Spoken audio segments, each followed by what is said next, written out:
Hey, what's going on, everyone? Sly, and I wanted to make this video real quick talking about my guy, the guy who I really liked as undrafted free agent. A guy I'm high on, man. I think he's having a really good camp, and his two preseason games have been solid, but cut day is around the corner, and right now, man, I think it's going to be really close. I really think that it's going to come down to this last game coming up against the Chargers. I think a lot of guys are on the bubble, and it's tough to make an NFL roster, man. It really is tough. And I know if we cut this guy, that there's a good chance that this guy might get claimed. And I just don't want that to happen. I really want this guy to make this team. And I'm talking about Sebastian Valdez. Man, it's going to be close because right now you look at it, they're probably going to keep, I think, 6 defensive tackles, and I think they're going to keep probably 5 defensive ends. And they're going to do that because they're going to have Mikael Williams play inside and out. That's my opinion. But if you look at it, they keep 6, right? That's where I'm guessing. The locks, the guys that we know that are going to make the team, that's Kalia Davis. That's 1. The 2 rookies we drafted, CJ West, that's 2, and Alfred Collins. Now, Alfred Collins, let's be real, man. If he was undrafted free agent, his ass would have been cut. His ass would have been cut because those 2 games haven't been impressive. In my opinion, have not been impressive. But this game against the Raiders, just getting blown back 5-6 yards, honestly thought it was Javon Kinlaw reincarnated. It was that bad. But he's going to make the team because he's a second-round pick, and that's just how it goes with second-round picks. So that's 3 right there. You look at Evan Anderson. He's going to make the team, even though he was horrible. He had a horrible game, and I like Evan Anderson. I thought last year he did really good against the run. Was actually one of our better run stuffers, but he was horrible against the run. And this last game against the Raiders, and I think he had the worst PFF grade on the whole team. It wasn't a good performance for him, but I still think he's going to make the team coming off the injury. So maybe that's why he was a bad performance against the Raiders, but I still like Evan Anderson a lot. So that's 4 right there. And then you're looking at someone I'll just say right now, this is the guy that I'm on the bubble with. The guy that I really don't know if he should make the team. I actually feel like he shouldn't make the team. He hasn't did nothing for us last year, did nothing for the Browns. Jordan Elliott. Like, if there's a dude out there that that Valdez has a chance to pass up, it's Jordan Elliott. I get it, he's the veteran, I get it all, but who gives a shit if you're a veteran and you can't freaking stuff the run? You get blown up every time. He looked horrible. He was just as bad as Evan Anderson, and this dude's supposed to be a veteran out there getting just demolished, and he brings absolutely no pass rush ability, man. None. I just still remember forums when we got this dude from the Browns. They did whole forums about this dude not able to get any penetration, nothing. He's allergic to the quarterback, and he has a hard time stuffing the run. So that right there, like, to me, it would be a no-brainer to pick Valdez over Jordan Elliott. That's the guy. And then the other guy, obviously, Givens, who I think will make the initial 53-man, and then they'll put him on IR after that. But I think the way we have so many injuries, I think he'll have to be on the 53-man roster, and then after that you could put him on the IR. And then what are you gonna do? You're gonna cut Valdez and bring him back up? The risk of that happening, oh man, that you're just rolling the dice. You're doing the exact same thing you did with all these other dudes these past few years that got claimed off waivers. Quandrez Knight. Just a whole bunch of guys. I don't even want to name the list, but there's so many dudes that we thought we could bring back, because we got a veteran out there who's freaking washed, and we keep the veteran, and I'm done with that. Going back to the last game with Valdez against the Raiders, obviously we know what he did against the Broncos, was one of our better players.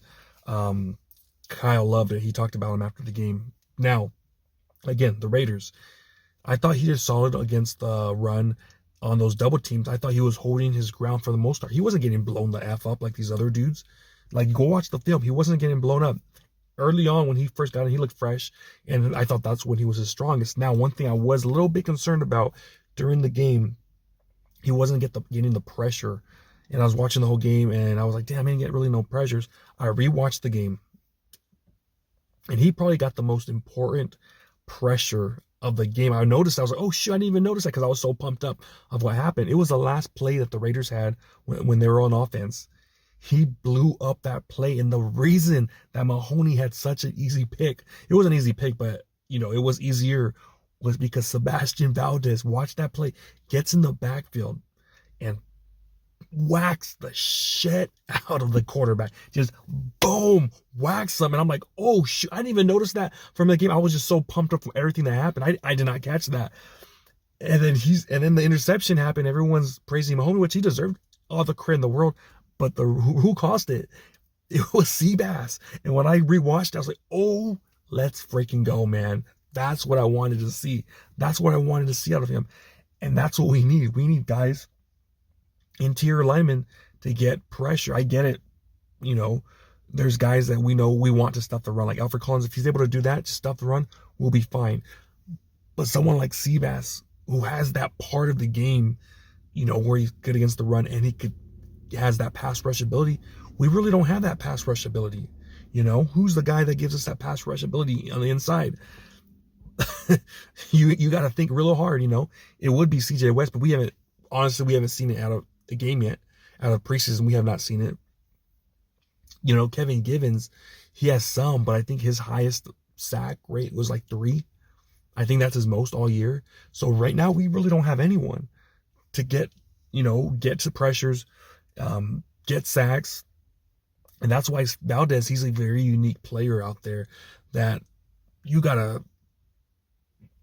go for it, man. In my opinion, you gotta go, you gotta get it, man. You can't be messing around, playing games. It doesn't make sense. You're gonna cut the guy and keep Jordan Elliott, and you're just gonna roll with that. Oh, because he's a veteran. It's like, to me, that it doesn't make sense, man. Like, it doesn't make sense. You're rolling the dice here. You're rolling the dice. And the fact is, after the first preseason game, Kyle was talking about it. Don't you think all those other 32 GMs are listening? Who's doing good? Who needs a defensive tackle? Like, to me, it's scary, man. Like, it's scary. We're doing this. We're rolling the dice with this. And I personally wouldn't do it, man. I wouldn't do it, man. I wouldn't risk it. Unless you're going to keep 7. Unless you're going to keep 7 defensive tackles, I know we also got Brown out there. We just re-signed, who I didn't see much from him at all in this last game. But yeah, unless you're going to keep 7, then okay, I guess keep Elliott. But to me, he brings nothing to the table, And again, out of all these guys right now, the only one I could say, all right, he had a better preseason. I'm talking about preseason than Valdez, I'll say, is Kalia Davis.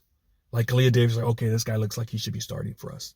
Like, this guy is solid against the run. He brings that pass rush ability. Let's be real. Anyone else? Evan Anderson. Did he have a better preseason? No, played 1 game and was trash. Again, like Evan Anderson. Jordan Elliott, he's pretty much did exactly what he did last year. Nothing. No pass rush ability. Horrible against the run. Alfred Collins, 2 bad games. 2 bad games, in my opinion. No, not in my opinion. It's the facts, So that's 3. CJ West, I thought actually he looked good that first game. He got hurt, so whatever. But between those 2 guys, Valdez and CJ, I thought Valdez had a better preseason, and then Givens obviously, was hurt. So, like, what are you gonna do there?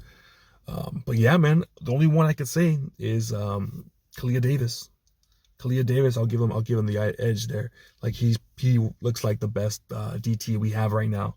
So we'll see how it goes, man. But if it were my opinion, my honest opinion, I would keep him. Like, I would keep him.